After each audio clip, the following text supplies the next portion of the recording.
खूप पूर आलेला आहे.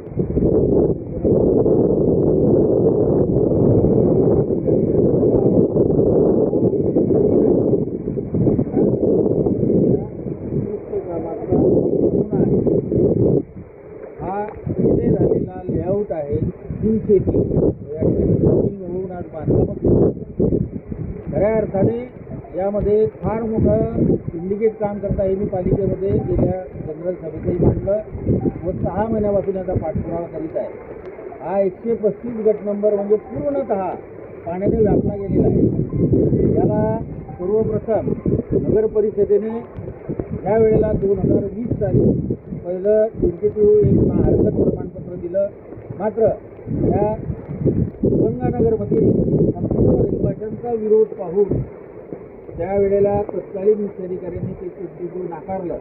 त्यानंतर 2022मध्ये टाऊन प्लॅनिंगने गाव नकाशा पाहून या ठिकाणी जवळपास म्हणजे लेखी ऑफ द रेकॉर्ड असलेल्या भूमी अभिलेखकडनं मला एक पत्र मिळालं.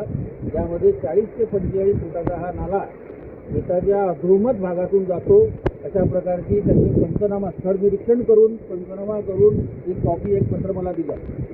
त्यावर 6 महिन्यापासून महाचे जिल्हाधिकारी प्रांताधिकारी तहसीलदार व मुख्याधिकारी यांच्याशी माझा पत्रव्यवहार व तक्रारी या ग्रामस्थांच्या नागरवासियांच्या समस्येवरून सातत्य आहे.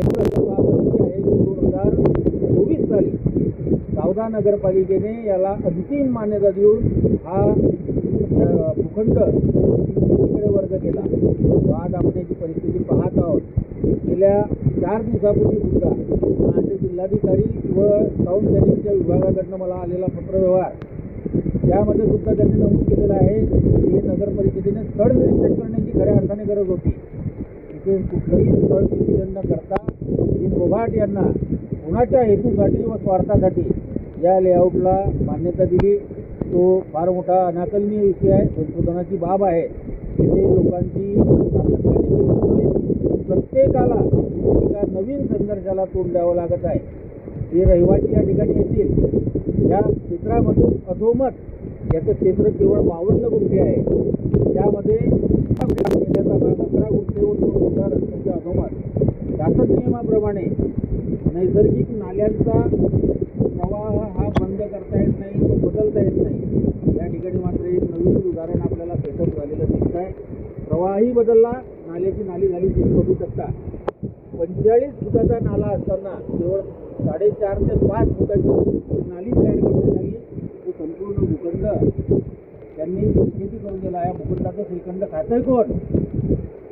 आणि आज या समस्या समोर कोण हा वाचून उभे आहे त्यावेळेला प्रशासन गायब आहे. कोणी इथे पाहण्यासाठी तयार नाही.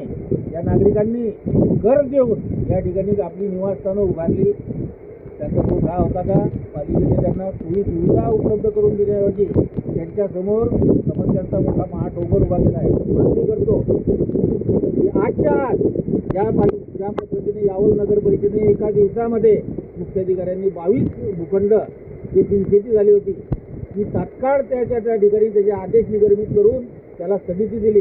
आजच्या नगर परिषदेने या भूखंड 135ला स्थगिती आदेश देण्यात येऊन ही जी प्रक्रिया आहे ही थांबवली जावी व वस्तुनिष्ठ पुरावा याचा एक स्थळ निरीक्षण या ठिकाणी केलं जावं व ही पुढील प्रक्रिया जी आहे न्यायालय हा जो येणे करून दिलेला लेआउट आहे याला स्थगिती द्यावी अशी रहिवाशांच्या वतीने व एक लोकप्रतिनिधी या पालिकेचा म्हणून मी सर्वांसमोर मीडियाच्या माध्यमातून मागणी करतो.